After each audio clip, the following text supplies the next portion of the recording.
আদর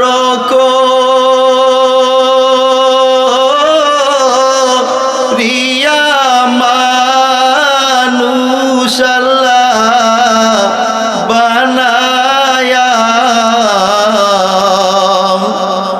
কেমনে দিবা জাহান্নামে ফালায়া কেমনে দিবা জাহান্নামে ফালায়া এ জীবনে না করিলাম বন্দেগি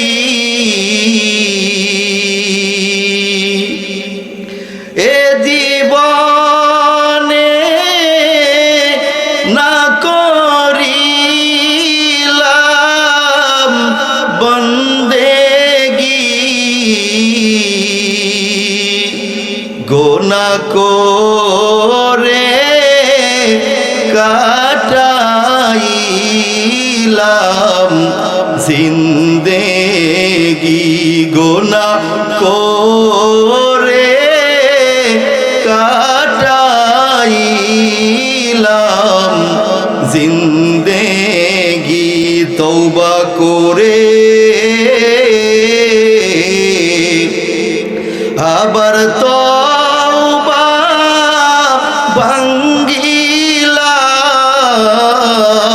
ভাঙ্গিলাম তওবা করে আবার তওবা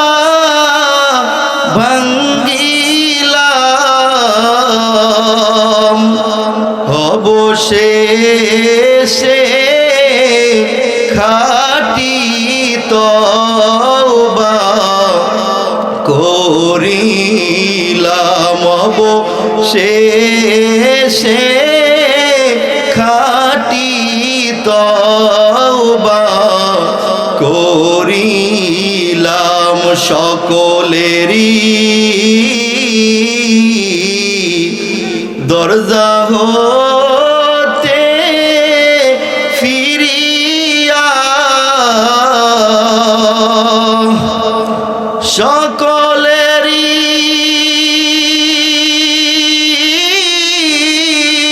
দরজা হতে মাওলা ফিরিয়া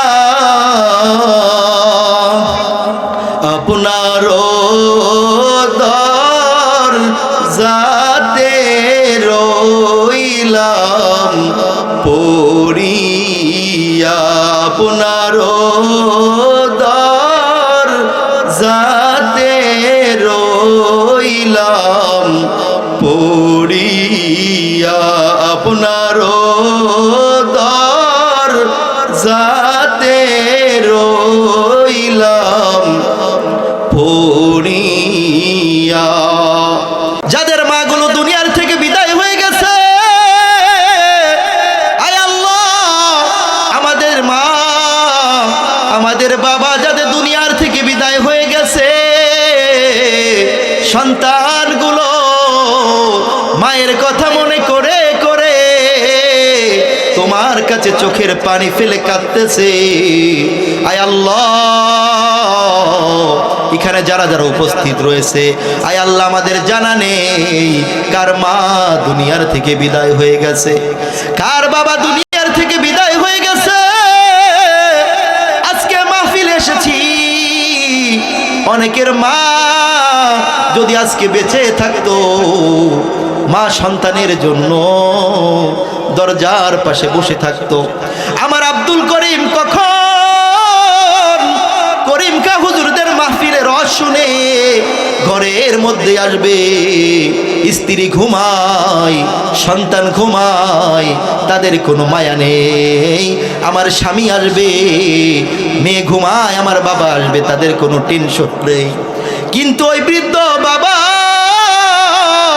ওই বৃদ্ধ মা ঠিকই তাদের মনে আছে আমার সন্তান তো করিমকা মাহফিলে গিয়েছে। গভীর রজনীতে যখন মাহফিল শেষ করে আমার সন্তান যখন আসবে, আমার সন্তান ডাক দেওয়ার সাথে সাথে যদি আমি দরজাটা খুলে দিতে পারি, আমার সন্তানের আর কোনো কষ্ট হবে না। এ দুনিয়ার মানুষ, এ যুবক ভাই, এ বৃদ্ধ বাবা, এই মা যাদের এখনো বেঁচে আছে সেই মায়ের কদর করো, সেই বাবার কদর করো।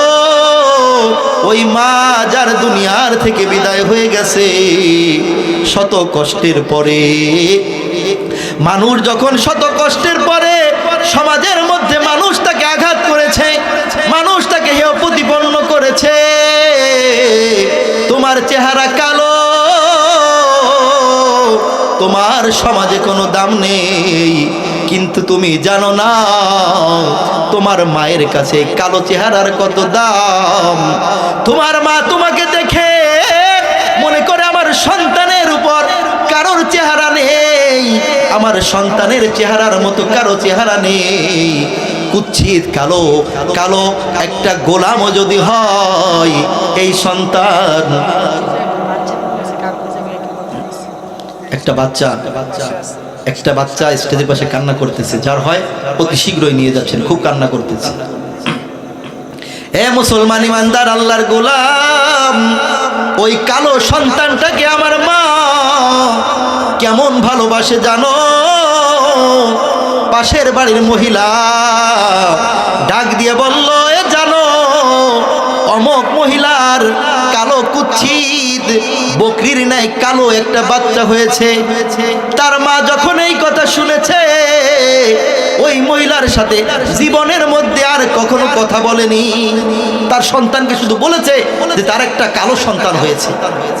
কিন্তু তোমার জানা নেই এই কালো সন্তান তার মায়ের কাছে কেমন, তাকে চুমো দিয়ে দিয়ে সন্তানের যেই স্বাদ সে ভোগ করে, এই কালো সন্তানকে চুমু কেটে কেটে বলে আমার কলিজা আব্দুল কারীম। এই কালো সন্তানকে না দেখলে মা কোনো খানা খায় না, মা কোনো পানি খায় না। এই সন্তান যখন অসুস্থ হয়ে যায়, সারা রাত মা সন্তানের পাশে বসে বসে সন্তানকে পানির পট্টি দেয়। সন্তান কি চায়, সারা রাত্র সন্তানের খেদমত করে। সুতরাং এই সন্তান কত কষ্ট করে আমার মা লালন পালন করেছে, কিন্তু যখন বৃদ্ধ হয়ে যায়, যখন বৃদ্ধা হয়ে যায়, তখন আমার সন্তানগুলো আমার বৃদ্ধা মা বাবাকে অবহেলা করে। এ দুনিয়ার মানুষ ইমানদার আল্লাহর গোলাম, সেই মা বাবা যাদের দুনিয়ায় বেঁচে আছে, মা বাবাকে কদর করো। অনেক মা আমাদের কাছে বলে, ও হুজুর, আমার সন্তান আমাকে খাবার দেয় না, আমার সন্তান আমাকে ঘর থেকে বের করে দিছে, আমি সন্তানকে কত কষ্ট করে লালন পালন করিয়েছি, কিন্তু আমার সন্তান আমাকে এখন দেখতে পারে না, আমাকে দূর দূর করে ঘর থেকে বের করে দিয়েছে। এ যুবক ভাই, ওই মায়ের মনে কষ্ট দিও না, ওই বাবার মনে কষ্ট দিও না।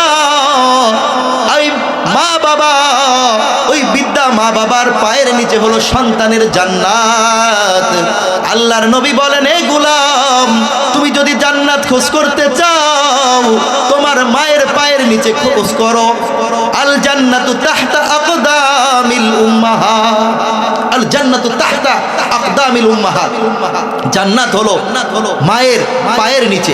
সুতরাং জান্নাত যদি তুমি খোঁজ করতে চাও, তাহলে তোমার মায়ের পায়ের নিচে খোঁজ। সুতরাং সেই মা বাবা যাদের এখনো বেঁচে আছে, অবহেলা করবেন না ভাই।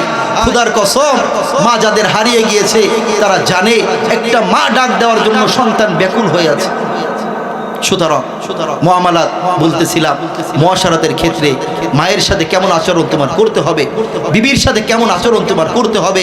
তুমি তোমার স্ত্রী আল্লাহ পাক রব্বুল আলামিন তোমার অধীনস্থ করে দিয়েছে, এজন্য তার উপর তুমি জুলুম করবে না। অনেক স্ত্রী স্বামীর উপর জুলুম করে, অনেক স্বামী স্ত্রীকে জুলুম করে, সুতরাং স্বামী স্ত্রীকে জুলুম করতে পারবে না। তাহলে যদি স্বামী জুলুম করে বা স্ত্রী জুলুম করে, তাহলে সে মুআশারাতের যে শর্তটা রয়েছে তার মধ্যে পাওয়া যায়নি।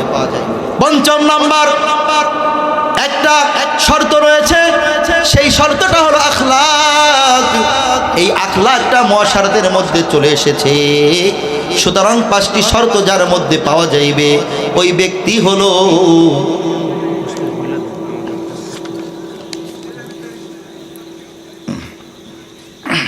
আলহামদুলিল্লাহ আমাদের মাঝে আমাদের প্রধান অতিথি, বর্তমানে উদ্বোধক জনাব মোহাম্মদ মুশির রহমান খান লাল মিয়া আমাদের স্টেজে, লিল মিয়া আমাদের স্টেজ অলঙ্কৃত করেছে। এজন্য আমরা আমাদের মাহফিল ইন্তেজামি কমিটির পক্ষ থেকে তাকে ধন্যবাদ জানাই। যা বলতেছিলাম যে আমাদের এই মা বাবা যারা দুনিয়ার থেকে বিদায় হয়ে গিয়েছে, তাদের জন্য চোখের পানি ফেলে 2 রাকাত তাহাজ্জুদের নামাজ করে আদায় করব। 2 রাকাত তাহাজ্জুদের নামাজ আদায় করে চোখের একটু পানি ফেলে আল্লাহ পাক রব্বুল আলামিনকে ডাক দিতে হবে, আয় আল্লাহ, আয় আমার দয়ার মালিক, আমার মা দুনিয়ার থেকে বিদায় হয়ে গেছে, আমার বাবা দুনিয়ার থেকে বিদায় হয়ে গেছে, আমার মা বাবাকে আল্লাহ তুমি মাফ করে দাও। আমার মা আমাকে কত কষ্ট করে লালন পালন করেছে, আমার বাবা আমাকে কত কষ্ট করে লালন পালন করেছে। আজকে মা বড় দূরে চলে গেছে, বাড়ির পাশের গোরস্থানের মধ্যে ঘুমিয়ে আছে, আমার জানা নেই আমার মা ওই গভীর মাটির নিচে কেমন রয়েছে। ও আমার আল্লাহ, ওই মা আজকে বড় দূরে চলে গেছে, আমার মা কেমন রয়েছে আমার জানা নেই। আমার মাকে তুমি মাফ করে দাও, আমার বাবাকে তুমি মাফ করে দাও। রব্বির হামহুমা কামা রব্বায়ানি সগীরা। আল্লাহ পাক রব্বুল আলামিন জানিয়ে দেয় মা বাবার জন্য কেমন করে দোয়া করবে। আল্লাহ জানিয়ে দেয় এ সন্তান তোমার মায়ের জন্য আমার কাছে দোয়া করবে। রব্বির হামহুমা, আয় রব, আয় আমার প্রতিপালক, হামহুমা আমার পিতা মাতার উপর তুমি রহম করো, যেভাবে আমার মা আমার বাবা ছোট কালে আমার উপর রহম করেছিল। সুতরাং এভাবে দোয়া করতে হবে যে আমার মা বাবাকে আল্লাহ তুমি আমার মা বাবাকে তুমি মাফ করে দাও, আমার বাবাকে তুমি মাফ করে দাও। সুতরাং দোয়া করতে হবে। তাহলে এই দুনিয়া আমাদের কেন বানিয়েছে? আমাদের দুনিয়ায় আল্লাহ পাক রব্বুল আলামিন বানিয়েছে ইবাদতের জন্য। যদি আপনি ইবাদত করেন তাহলে আল্লাহর প্রিয় বান্দা হয়ে যাবেন। আর যদি কিয়ামতের দিনে আমার আল্লাহ ফেরেশতাদেরকে জানিয়ে দিবে, ও ফেরেশতা আমার ওই গোলাম আমি তো ওকে দুনিয়ার মধ্যে পাঠিয়েছিলাম আমার ইবাদতের জন্য, না না না আমার গোলাম আমার ইবাদত করে নাই, আমার গোলাম জোহরের নামাজের আজান হয়ে গেছে, আমার গোলাম জোহরের নামাজে আসেনি, আমি আল্লাহর রহমতের নজর তাকিয়ে রয়েছি, আমার গোলাম আসরের নামাজে আসবে, না না আসরেও আসেনি, মাগরিবের সময়ও আসেনি, ইশারের সময়ও আসেনি, ফজরের সময় আসেনি। ও ফেরেশতা যাও যাও যাও, ওকে জাহান্নামের মধ্যে ফেলে দাও। জাহান্নাম চিৎকার করে বলবে, ও আল্লাহ আমার পেটে বড় ক্ষুধা, আমার পেটে বড় ক্ষুধা, আমাকে জাহান্নামীদেরকে দাও, আমি জাহান্নামীদেরকে চাই। ফেরেশতারা 70,000 শিকল দ্বারা জাহান্নামকে ধরে রেখেছে, 70,000 শিকল দিয়ে জাহান্নামকে ধরে রাখে। জাহান্নাম বলে, আল্লাহ আমার পেটে বড় ক্ষুধা, আমার জাহান্নামীদেরকে দাও, আমার ক্ষুধা নিবারণ করব। জাহান্নামকে 70,000 শিকল দিয়েও ফেরেশতা ধরে রাখতে পারে না। এ দুনিয়ার মানুষ আল্লাহর গোলাম, ওই জাহান্নাম কেমন ভয়াবহ হবে, কেমন ভয়ানক হইবে। জাহান্নামের মধ্যে যখন একটা মানুষকে ফেলাইবে, এই মানুষের কোনো আকৃতি থাকবে না, পুরো একেবারে অঙ্গার হয়ে যাইবে। এ দুনিয়ার মানুষ, এই আল্লাহর গোলাম, আর যেই ব্যক্তি ভালো দুনিয়ার মধ্যে যে ইবাদত করছে, দুনিয়ার মধ্যে যে প্রিয় ভাজন ছিল, সমস্ত কিছু ফেলে দিয়ে আল্লাহর ইবাদতের জন্য মাশগুল হয়ে যাইত।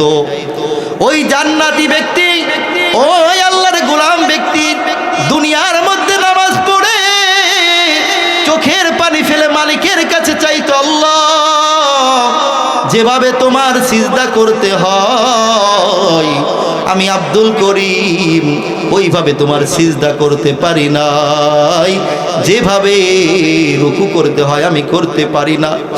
চোখের পানি ফেলে ফেলে মালিককে ডাকতে, ও মালিক আমি আব্দুল করিম তোমার যথাযথ ইবাদত করতে পারি নাই।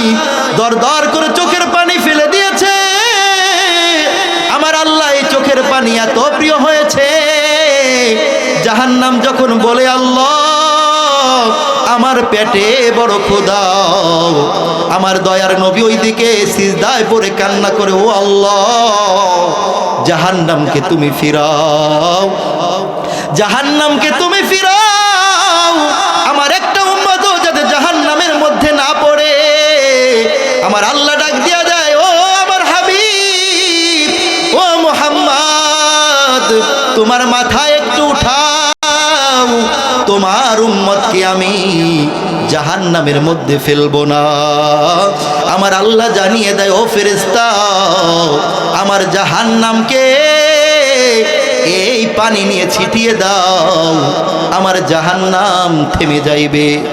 ফেরেশতা যখন ওই ব্যক্তির চোখের পানি নিয়ে যখন ছিটিয়ে দিবে, সাথে সাথে জাহান্নাম পিছনে ভাগতে থাকবে।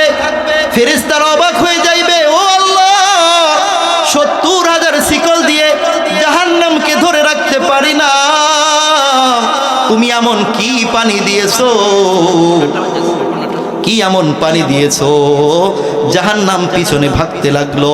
আল্লাহ পাক রব্বুল আলামিনকে বলে, আল্লাহ এটা কি জমজমের পানি, এটা কি আবে হায়াতের পানি, এটা কি তোমার কোনো ভালো পানি? আল্লাহ জানিয়ে দেয়, ও ফেরেশতা এই পানি আবে হায়াতের পানিও না, জমজমের পানিও না, এটা হলো আমার ওই প্রিয় বান্দা আমার ভয়ের কারণে কেঁদে কেঁদে আমার কাছে যেই চোখের পানি ফেলাইতো, ওই পানির বরকতে জাহান্নাম পিছনের দিকে ভাগে। সুবহানাল্লাহ।